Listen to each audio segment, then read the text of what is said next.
Be sure to follow our podcast on these available platforms. What's up, guys? Welcome to another episode of the Nocturnal Movie Club. I'm joined by my esteemed co-hosts, Jake King and Ethan Singh. We are breaking down the Falcon and the Winter Soldier episode 6. Ethan, break it down. For sure. The episode opens up in New York. From last episode, Carly and the Flag Smashers have locked down the GRC building, and they're hoping to stop the vote that they're going to have about moving people from place to place and resettling them. Meanwhile, Sam has just opened the package Bucky left for him, and he has a brand new Captain America suit / wingsuit. It's a 2-in-1. He flies over, teams up with Bucky, and they attempt to take down the Flag Smashers in the GRC building.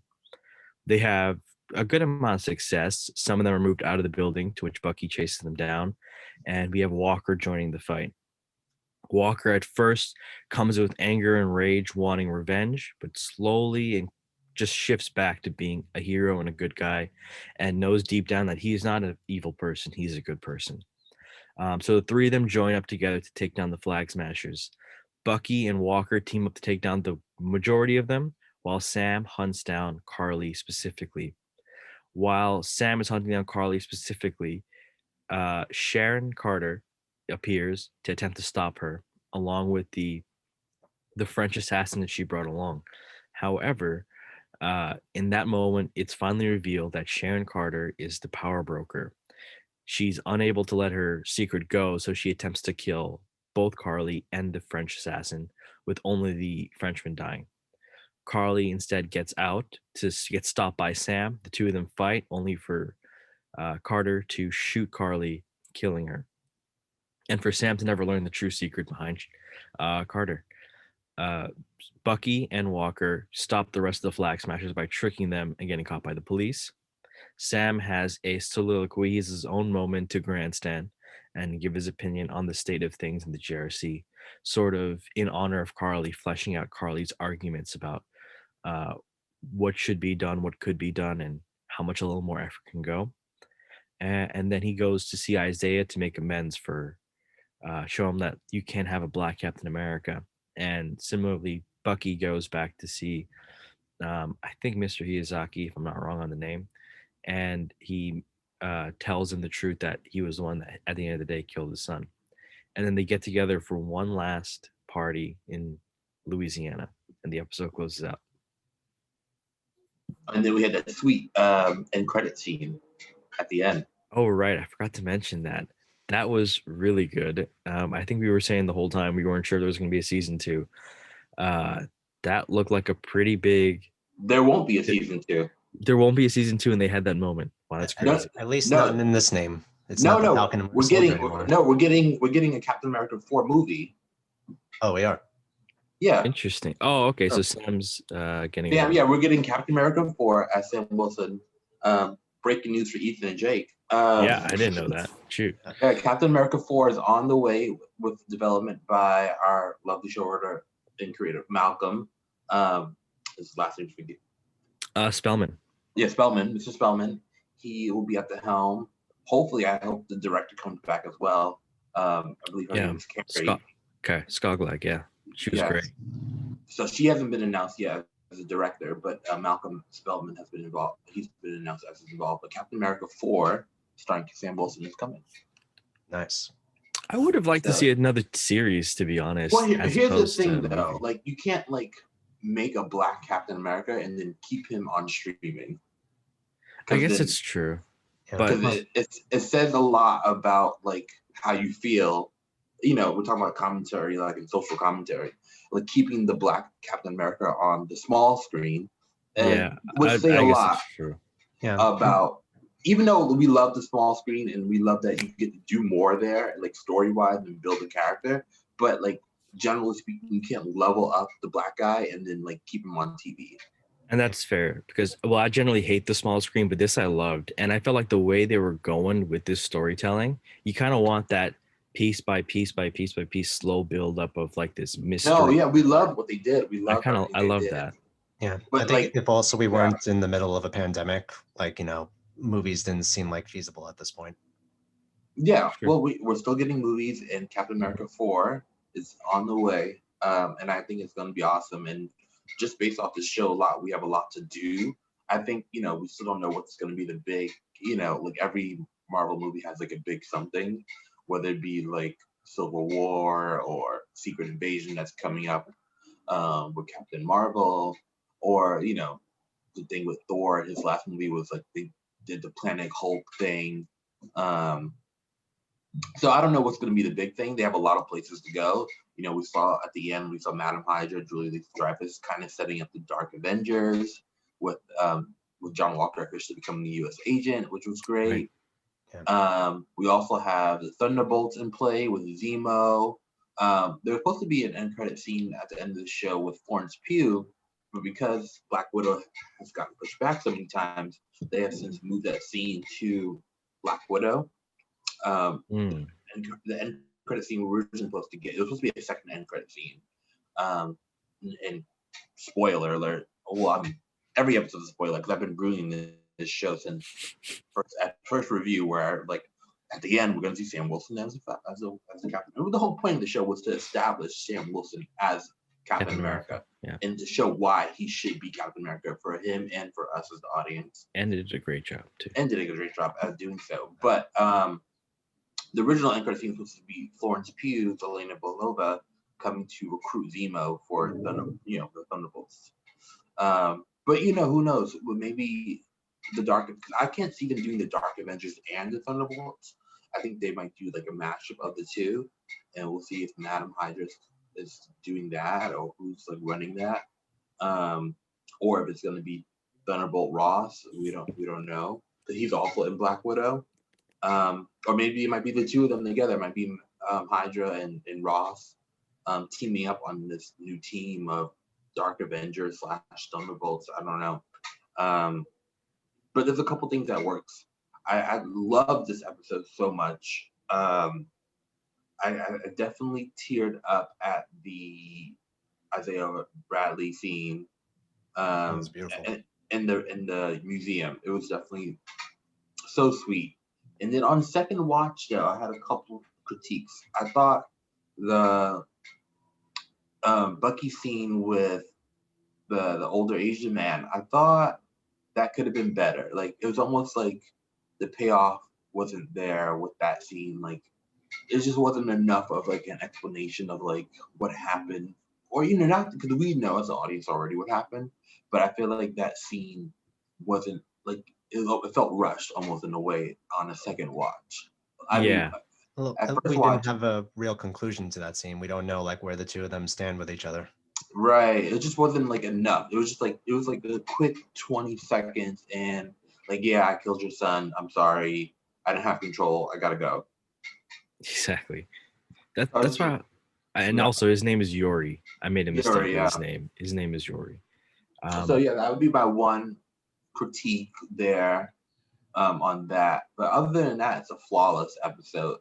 I love the suit. I think at times it looked a little baggy at times, but I think they'll get better. I lost it every time they call him Black Falcon. That was nice. They meant it in like an endearing way, and I thought that's good. That's funny. No, but I thought the episode played it kind of safe. I think that the episode played it safe throughout. I thought and which is fine, right? You've spent 5 episodes now weaving together a very intricate story, and then each of these things have a very clear path to closure, and they kind of just took that clear path to closure to tie it all off, and that's fine. Nothing crazy in the end to me. Nothing insane. I think that's the new trend is like of the Marvel shows, like nothing crazy. Like same thing with WandaVision. Wasn't like a super. It wasn't insane, right? Yeah. Yeah. It's like we kind of figured like that Falcon and Winter Soldier would play it safe because it looked more like standard Marvel. But even there, like they did take a couple of bold moves, and the jarring shifts back to the MCU safe zone didn't feel so big this time. Yeah, it's true. Yeah, I mean, played it safe, but I think overall it works fine. Not the best episode in the season, but definitely still a good episode. I actually think the boldest moment throughout the whole thing was Sam's monologue. Sam goes off and he just starts ranting for about 2 minutes. about the role of 2 government. minutes. That thing felt like 10 minutes long. It was a little It was a great long for speech, me. but at the same time, it just felt like it went a little bit too long. They could have cut a few lines. They did. They could have cut a should've, few lines. yeah. It was a great speech. I got the point. I think Anthony Mackie did a great job of giving that speech. And Yeah. but it went on like about 30 seconds too long for me. But it definitely did. That's why I like when Bucky said afterwards, I was busy texting during it, didn't listen to I it. caught I black was man like, something. I caught something about a black man or whatever. It's so funny. As we see more Bucky, I see more of Sebastian Stan every time I see him. Like Sebastian Stan slowly like is coming out of his shell. Like I'm like that's becoming more of Sebastian than Bucky as every episode. and I like it. Sebastian Stan's pretty cool. I like his vibe. He is. Not that Sam isn't cool. These are both really cool guys. That's what I'm glad They're they got their very show. Yeah, they're very cool and guys. Bucky they're very similar. Like you'll often see Sebastian. Let me not blow up Sebastian's spot.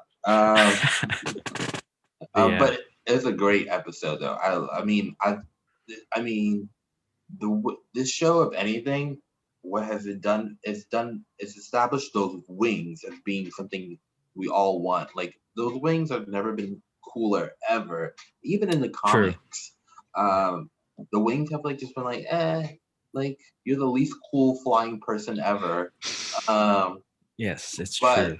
Whoever did the fight choreography for this, and I think the John Wick guy was involved. Oh, really? But yeah. But like oftentimes he looked angelic, just like when he was in the air, like even when he's like, because now that you have like the white elements of his Captain America suit, like when he was carrying down Carly, he looked angelic. When he was even catching the car and he like just came out the beam of light, he just like looked angelic. Like it was just a lot of times he looked very angel-like, and it was very cool. Yeah, by the way, I'm glad you brought that up because the car scene I really loved because you really got to see like where every character was at that point. Like that Carly had gone too far and became a full villain, that Jonathan Walker finally got his moment of redemption and realized why he wanted to be Captain America in the first place, and people got to see Falcon in action at that point. You know, it just felt like everybody was brought together at that centerpiece. Yeah, it was good. They did a great job of bringing everyone together. I didn't expect that at all. And you mentioned Carly being full villain, but even Sam in his speech is like, yeah, she went full villain, but at the end of the day, she was just like a misguided teenager. It was just like, so it's hard to really look at her and go like, you're a full villain. I don't know about that because in this scene, like she was like willing to push a bunch of people in a truck off of a building. She was willing to kill them. Yeah, but at the same time, yes, that's very true and it's very full villainy. But she was injected with the serum. The serum makes you go a little bit crazy. The circumstances, you have to remember they were all 5 years ago. There was a mass murder, mass genocide. So she's dealing with quite a bit of trauma for a young person, and she's doing something about it. She's just, as often young people do, they go about it the wrong way. Right. And within this context, you can see there's some room for forgiveness or like leeway of like you're doing really really bad things, but like the cards you've been dealt with are just also equally as bad. So it's I have some sympathy for her. Very tiny bit. Like I just saw like a lot of moments in this episode where it was like she was completely gone. Like I had to agree with Zemo at that point. She was gone. Oh no, she definitely was losing it. Yeah, for sure. But she was just a kid, right? Like that's the problem. Like, is she evil? Yes. Is she a terrorist? Yes. But is she also a kid who doesn't really know what's right? Also, yes. Kids get things wrong all the time. There's always a famous picture of students at UC Berkeley in the 40s protesting in favor of Hitler because they thought peace was a good option during World War II. So kids get things wrong literally all the time. Right. I mean, like we love Zemo. Zemo's a murderer. Like exactly. I love how that's like a topic for every discussion we got so far. Yeah, we've come around on Zemo. He's just the most famous person he murdered, but like he's murdered quite started the civil war amongst the Avengers, famously. Amongst the Avengers. He killed our guest last week. What's his name? Ollie. Dr. Ollie, yeah. Yeah. And he killed the rest of the Flag Smashers at the end. Technically, his butler did. Right, he's a mass murderer. Okay, but we love Zemo. We love Zemo. My favorite character from that show. I think his moments just stood out to me. I always loved him. He was definitely one of the standouts. Stealer. But at the same time, all the characters on this show got real good moments to shine. Like everyone stands out in their own right. Oh yeah, we haven't talked about Walker and his arc in the show. I mean, Walker, I thought most people who also thought undeemable really came around in this episode. I mean, I feel like I've looked at Walker with two eyes open the whole season. But I think this episode brought, the majority back around on him a little bit. It's saw a path of like redemption for him. He's still dumb as rocks. He's like, because at the end he's like, oh yeah, back in the game, U.S. agent now. I'm like, what? You're a killer. But it's like he's still like you feel bad for him too. Like his cars, they use him as a tool. They wash, and just all the stuff that they set him up.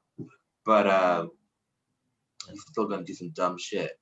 Yeah, but you know what the thing was, like I said before, in that moment where he saved the people from the truck, like you got that moment where he realized, like, he snapped back into it. He snapped back into being. Well, like his true intention, like at like his core, you saw like, oh, okay, at your core, you're a good person. Yes. So he's a mix.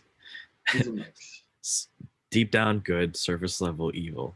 Well, that's the whole point of the show. Like this whole point, exactly. It's gray morality. It's gray morality. Of like, there's no such thing as good and evil. Everyone is like falls somewhere in the middle. Yeah, and that's why it was a pretty good scene where he threw the shield away. He didn't have to throw it away like that, but he did for like dramatic purposes to show that the shield doesn't really mean much. It's more about like the person behind it. So I thought that was nice. But yeah, John Walker was such an unredeemable guy because going into it, you kind of hated this dude, but by the end of it, I liked him. I thought he was cool. Yeah, even him, all his little banter with Bucky was great. I thought the end. Yeah, like exactly. I like that he got that redemption moment too, but like I still have to keep in mind, like, we're putting everybody on the pedestal on how full villain they went, and he did kill a person. So, but that was the point of the show. It explored the gray areas. Yeah. Yeah. And they did a great job with that. Even Carly's scene at the end, I think she like kind of comes around. She like starts to apologize to Sam. She's like, I'm sorry. Like, yeah. She's like, I think who knows if she's really dead. There was something in her hand she was holding. I'm like, did you catch the bullet? I'm like, and then like I tried to watch it back a few times, but I didn't see like what was in her hand. So I don't know if she's fully dead. We'll see. It looked like a bullet too, but like I think she's definitely dead because like I don't see where her character goes from here. Yeah, like I mean, who would know? But Marvel's. We know you have this figure gonna send us. Else Sam spent those 5 minutes talking afterwards to the GRC people for no reason because Carly would have been able to do that herself. Well, it's not for no reason. It's like he's trying to prove a point. He's just like it loses the effect though because it's like in the wake of a momentous death. He's like, I'm giving. It only loses the effect if the public finds out she didn't die. All right, fair. That's how politics works. That's fair. That's true. This is how things work, guys. Let me take you behind the scenes. No, I mean, like I said, I guess we'll see all these things in Captain America 4. What's left of the Flag Smashers, who the villain is, or we'll just have to see. Yeah, and the crazy thing is that like there's comics with Sam Wilson as Captain America, but nothing that was ever like on a really great storyline. So Spellman will have a lot of leeway to really do something unique and kind of like never before seen. I think because there's just not a lot of source material to draw for the movie for Sam Wilson as Captain America. So it'll be interesting to see where he goes. Yeah, hopefully that's a good thing. Because remember in our interview with Oli, he said that like Dr. Nagel was only drawn one time in the comic books, so like that was all they had to work off of, and he left a big impact in that episode. So they can definitely do that with this. Oh yeah, I'm excited. I can't wait to see where they go with this. Me too. I was kind of sad we didn't get like a Young Avengers Patriot tease with Bradley's grandson, because in the comics his grandson inherited Bradley's some of his powers. Really? Yeah. So, and then we do know the Young Avengers are coming. We have Kate Bishop with Haley Steinfeld. We have Miss Marvel coming. There's Wiccan and Speed from from WandaVision, and they're gonna be aged up in Doctor Strange. Hell Dimension, you age up fast there. And then who else do we have? We have Stature from Ant-Man and the Wasp coming, Cassie Lang. So the Young Avengers are coming. And then and just for the record, I'm going to keep track of every time you say the Young Avengers are coming. Yeah, well, I'm just so excited. The Young Avengers, my favorite, one of my favorite teams. And then also America Chavez from Doctor Strange 2 is also going to be on that team. So I was surprised, and Bradley's grandson also joined the team as Patriot. So I was surprised we didn't get that tease, but maybe we'll get that in Captain America 4, who knows, or somewhere else. We'll see. Very possible. Yeah, but I was sad we didn't get more of a intro into that to see establish that he has his powers or whatever, or maybe they go in a different route because Sam doesn't have his powers. Maybe he won't have his powers. We'll see.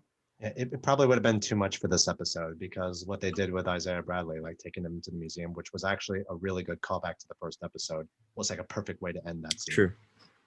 Yeah, because where they started the season in the museum with Don Cheadle and War Machine and Sam. So yeah, I thought it was a great callback. I'm surprised Rhodey didn't come back for this.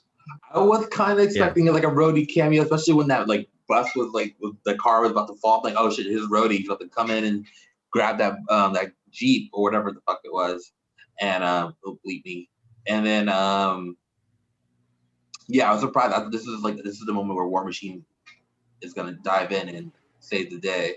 Actually, it does make you really think, though, right? Like, this is the MCU. All these other superheroes do exist. This is New York City. Shouldn't at least one other hero have been like, I'm around, Right. Look to Captain Marvel only when they're beeped. Yeah, but the only one I could think of was where would Spider-Man have been during this? Right, he's for sure the one who lives in New York still. Yeah, and I know you're not going to put Spider-Man lives on Bleecker Street.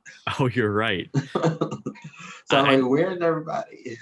Exactly. I guess you could say Tom Holland was on a school field trip doing homework, or Doctor Strange was in meditation. Well, I guess we'll find out where the hell Doctor Strange was in WandaVision. And Agnes can sense this big magical thing happening. Where the fuck was the Sorcerer Supreme? Oh, you're right. I forgot about that. The big thing. We all thought for sure we were gonna get a Doctor Strange cameo because she's gonna be she wanted to play such a big part in his next movie and in this whole multiverse trilogy they're doing. But nowhere to be found. Yeah, that's an interesting one. Yeah, because now that you guys are thinking about it, I am thinking how they're weaving in these shows. It's hard for them to live in a microcosm of this is just one hero and this is their experience. It's the world is too big, too small now for that, I should say. Yeah. Even the Netflix Marvel shows, even they cross cut in between. Even they interfered with each other's shows. Iron Fist got into Luke Cage. Luke Cage got into Jessica Jones, and then Punisher and into Daredevil, and and I was speaking of, there's been so many rumors lately that Jessica Jones is making a comeback within the shows, but they're not going to acknowledge the Netflix shows never happened, but they're going to use the same actors. So Kristen Murder's coming back? Huh? So Kristen Murder's coming back, right? Kristen Murder's coming back. Charlie Cox will be in Spider-Man. Nice. What's the new Spider-Man called? No Way Home. No Way Home. No Way Home. No Way Home. Yes. Yeah. Daredevil will be in No Way Home. Very Charlie cool. Cox.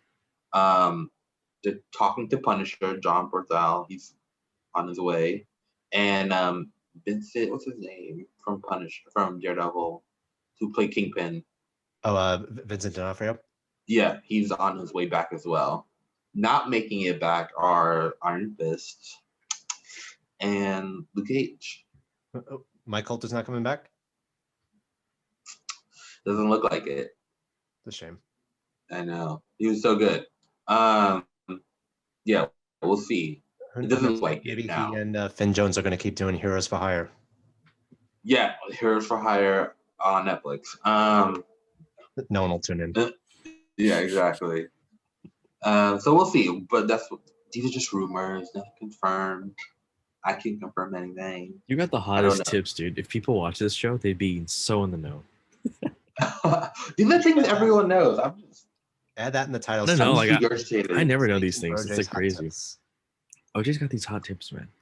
These are all in the black market, guys. I know how to read the black market trade. They're out there for you guys to, we'll tell you here. But if you want to know these things, these are no secrets. Actually, no, it's not the black market. It's the hex. Yes, the hex. Yeah, the hex, also known as Instagram. It's just like a hex for many things. Instead of just a square, it should be like an octagon. Yeah, an octagon icon. Hexagon, my bad. Hexagon icon. I thought we were going for another dimension. Yeah, it's all there for you. What's the guy's name who Sharon? I mean, worst kept secret. Sharon Carter as Power Broker. I've been saying this for the last 4 episodes. Yep. Yeah. True. I don't love it. I don't love her as the Power Broker. I don't like that she's evil, especially with her last name being Carter. I don't remember there being a precedent for her in the comics going evil. It's weird to me. I was watching another person's video. I don't know if someone else said this or it was a comment or not, but someone was like, I want Peggy Carter to come from another dimension and slap the shit out of her. But you are messing up my last name. Yeah, it's weird to me. I don't like villain Sharon Carter. I mean, it's interesting, I guess, but it feels weird. I don't know. I can totally see the character, where it's coming from. It's sort of rejected by your country, found in a dark place, molded by dark people, and became the leader of them. But then, I don't know, oftentimes she comes off as so boring in different times. Yeah, maybe it's a way to make her not boring, because she never had a huge arc in the comics. She's never been a huge key player. Maybe in other worlds storylines, where multiverse storylines, where she becomes Captain America as well. So many people become Captain America. It's a thing. Buffy, Sam, Sharon Carter, Peggy Carter, Patriot. Everyone becomes Captain America. John Walker. There's 12 Captain Americas. But she's never been that interesting. Maybe this is the new path for her as a villain to make her more interesting. I don't know. Feels comfortable in it. It fits her. I mean, the way she acts, she's completely comfortable being the Power Broker. So yeah, it should be a little bit more than what we saw. Well, in that case, you should have just joined Hydra and back when you were in Shield and check. I think it's more an obsession with power for her, because Carly had that one good line where it was I want to destroy these people, but you want to take control over them, meaning the government. So she's got her whole other agenda. I guess Hydra's got the same plan though, haven't they? Who knows what her deal is. But I just wish if we had the Power Broker, it would have been someone more comically evil, like a Christoph Waltz type of guy.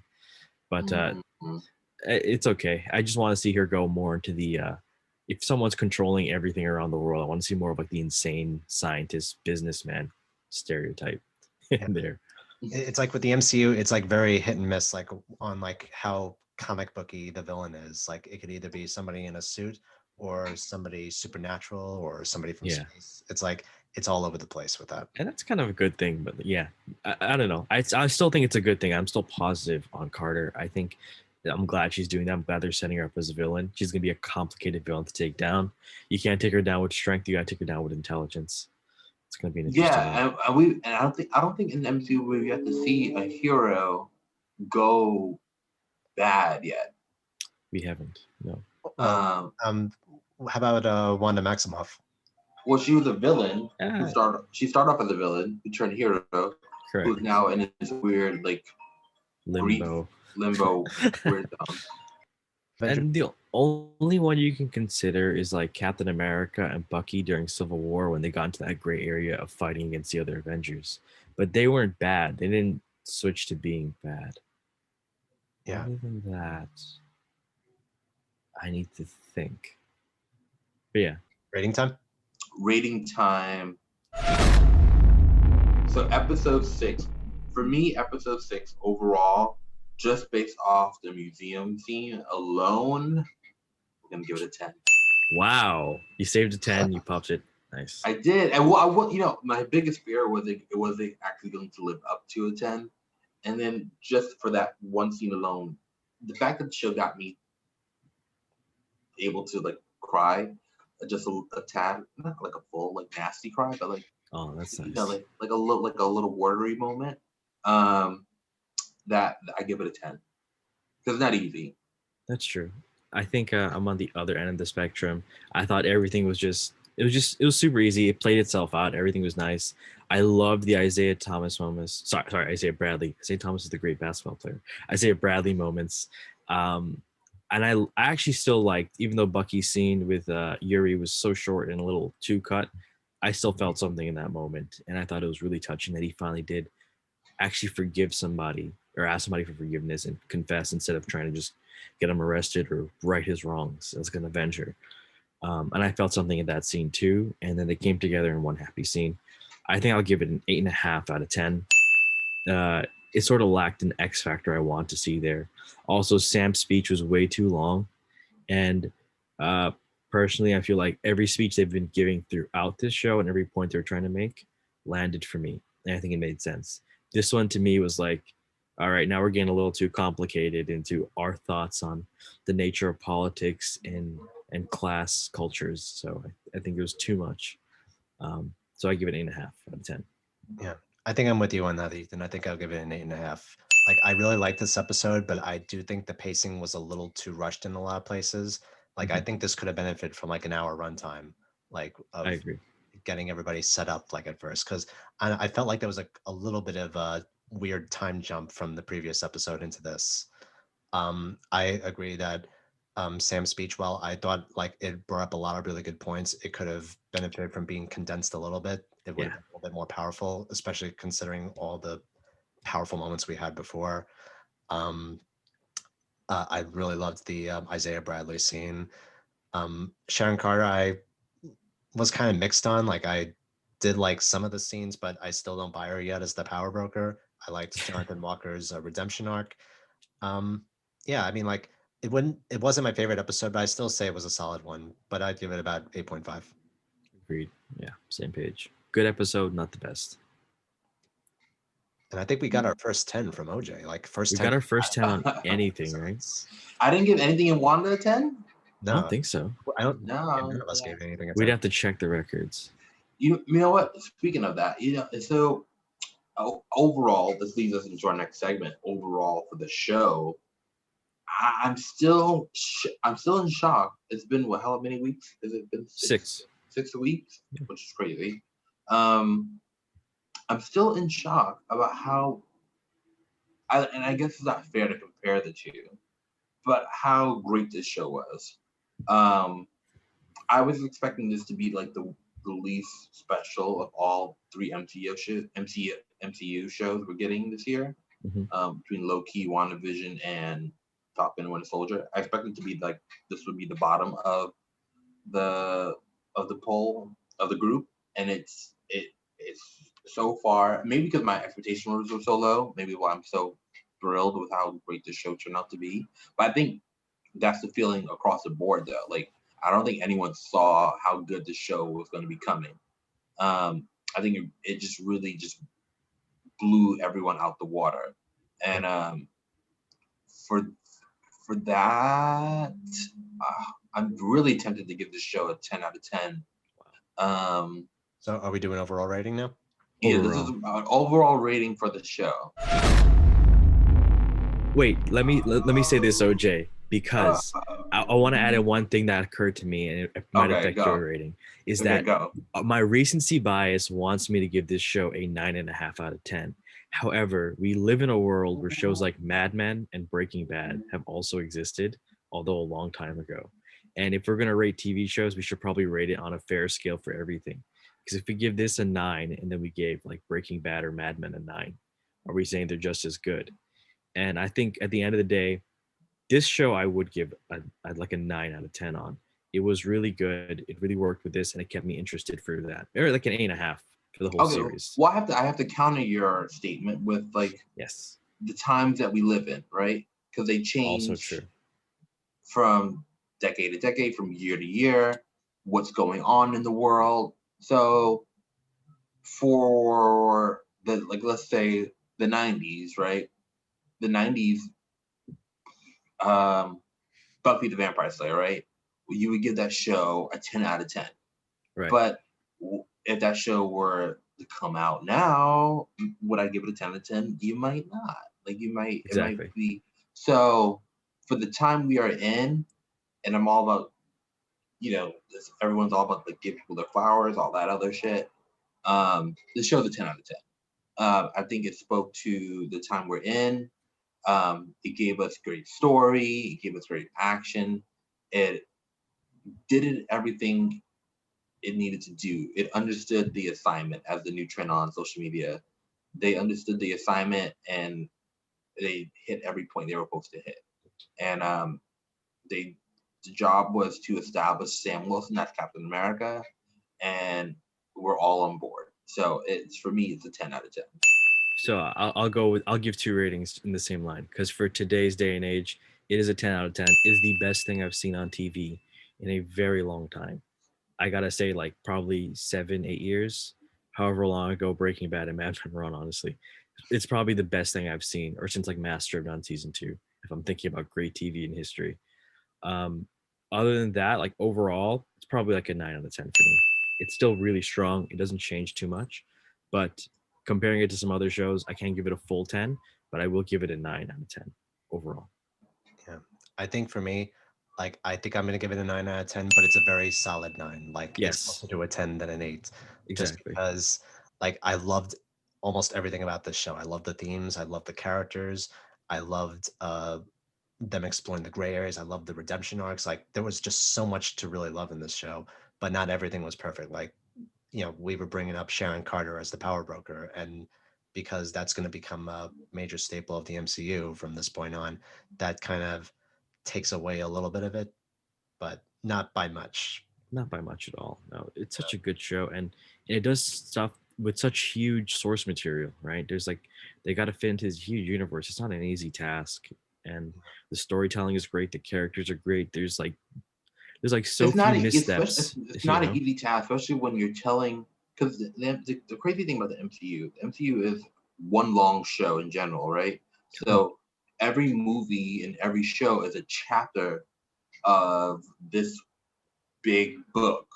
So for you, and you have a different author every chapter of this book, but you still have to follow off what every other author did before. It's never been done before. So it's just like the task alone of having to create this interesting chapter in an ongoing book that already exists. It's really a hard task, and it's just so good. Yeah. It's just so good. Yeah, and It it's going back to WandaVision for a moment. I was actually talking about this with someone yesterday, like of how different it is from WandaVision. Like WandaVision was built upon mystery and secrets, and it kind of brought the show down a little bit when the revelations at the end were kind of underwhelming. But this series started in a place where it knew it had to be, and it kept that way throughout it. And for that, the show deserves major credit, and that's why one of the reasons why I hold this show in a really high regard compared to WandaVision. Well, and both shows, and I think maybe that might be the theme for. We'll see what happens with Loki, but like everything is about a theme.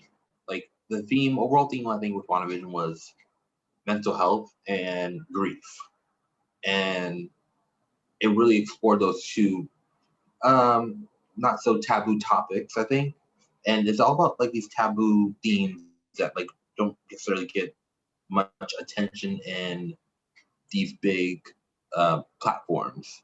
And I think both shows did a great job with WandaVision tackling grief and mental health, and this show tackling identity, who you are as a person, and that gray area, good and bad.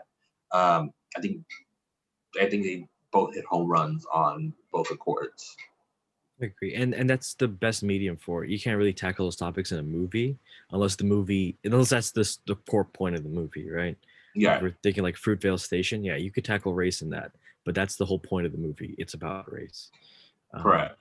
So yeah, Because there's also like this big MCU plan. You have to also in the background of all your stuff. That's why I'm like Exactly. these are not easy tasks to do, these shows and these movies, because like there's still a big overall continuity thread you have to continue as well. So it's a tough gig, and I think they did it beautifully.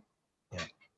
One thing I do want to note, Jake and I were talking about this last week when we were reading through the IMDb reviews. My goodness, if you've never done those, that is toxicity at its peak. You know what? Because it's so funny, because we used to post our review. We would go add our Nocturnal reviews on the IMDb thing. We could, but it was like too much. But I used to read some of them. They were bad. Oh man, no, these are like a different level of like political race stuff bad. Because I was personally curious. I had heard something. I heard that in like one of the first few episodes, you know, the scene where Bucky and Sam were like pulled over by the police, and then they thought Sam was saying something to Bucky and being an aggravator, but it was Bucky and it was there's a criminal, right? They thought it was like making a political point about cops and the culture in America, which it kind of was. It was, and I thought it was pretty good. A lot of people did not. Apparently, I heard somebody say that during that time, a lot of people had tuned out. Now, I don't know how true that is, but then I started reading through the IMDb comments, and a lot of people, and I noticed that it only has like an 8 out of 10 on IMDb, and I'm like, wait a second, me, you, OJ, and Jake, we all know film pretty darn well, and we're all giving it like straight 9s consistently. But on IMDb, it's a 7.7 out of 10 right now. And I'm like, how the hell is that possible on 57,000 reviews? And if you go through it, there's a lot of like 2 stars, 3 stars, 1 stars, where they're like, I don't know why they had to make race such a big thing. I don't know why they had to have this moment. I don't know why they had to have this. To them, it sounds like it's just one-sided. And I'm like, it's not one-sided. The whole time we've been saying there's very 2 sides to every argument. Even when Sam grandstands, you have Bucky saying, yeah, I didn't even pay attention to their whole thing. It's kind of funny. And people keep knocking this one down. So I think it's good when people are looking at what the overall rating for this show is. So what's the other side you want me to show? The side of the KKK? What's I don't know. No, like I'm saying the show's giving both sides of an argument, but the people who are rating it poorly, I don't know what they're not paying attention to what's going on. And it's like conversations like the ones they start, it's the ones on IMDb. It's like this is what keeps progressive conversations from continuing. Yeah. Like they always think like there's like a political agenda to it, but I didn't get that feeling at all from this. But the people making those comments probably have never had a progressive conversation in their lives. Maybe. And are probably just extremely uncomfortable and just like are very one-sided and clearly have not even thought about the other side. So, you know, you just have to keep in mind how big of the population is ignorant. And it's a huge, it's half the country almost of sadly, the population is, you know, live in a very ignorant mindset. And, you know, this is going to go off in a big, you know, which is so interesting because Falcon and Winter Soldier have that bigger conversation, like propose that conversation of like, you know, of what are you doing in power and how do we change the mindset of the people? And it's just a bigger conversation that the governments, the world, not the government, but this government, particularly in America, how it affects such a division within the country. And I think Falcon and Winter Soldier touched on that a little bit. They made it a bigger world play versus like us just like a US thing, just because it's easier to like digest when it's like a world thing, better than like to look in the mirror and see like at yourself all like how country, how fucked up America in general is at the moment. But it's just adds interesting layers to why the show is so good. The fact that it invokes that kind of conversation. Yeah, but when I saw those IMDb, I just wanted to bring it up because I was like, how are people giving one of the best shows of the past decade such low ratings? And it's literally just dumb people. That's what it is. People who don't want to finish the episode and stuff. It's literally just dumb people. They're lost. Yeah, people listen to a show and just listen to the whole thing. Just watch the whole thing. You listen, I say this all the time to Shayna. Like, we get this recent show. I don't know if you guys seen it yet. This Najeen Prasad, what's her name? It's this new show on TBS.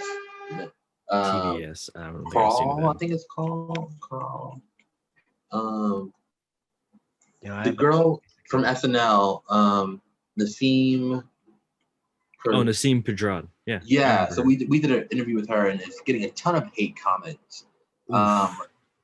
And just because she's like this 40-year-old woman who plays like a young boy in the movie, and she looks in the movie, but a show, but like it's getting a lot of hate comments. Same way like my Game of Thrones has 200 hate comments. Listen. Oh, Chad. You're talking about Chad. Yeah, Chad. Sorry, I was like, oh, okay. If you guys could see this is its IMDb rating. 2.3 out of 10. That's so for Chad. So go watch our interview with the star of Chad, and there's like we get a new hate comment every day about how bad this is, how bad of idea this is. And to that, like, listen, I can't wait. I was supposed to make a funny video reading all the hate comments I got on Game of Thrones. They're so bad. Like, who hired you? You should be fired. You should never be allowed near a red carpet again. This was it's like when a diversity hire goes wrong. Gosh darn it. We should like do an episode reading these reviews in funny voices. Oh my god. Some of these are a little too dark though. Like these are mean things to say. Like what the hell? This is like the KKK gone loose. What the hell? Yeah, he only got the job because he's black. Gosh darn it. Just like there's loads of hate comments. They're brilliant. That's rough. But like to that, my whole point of this whole story is like let the haters keep watching because it's only putting dollars in everyone's pocket.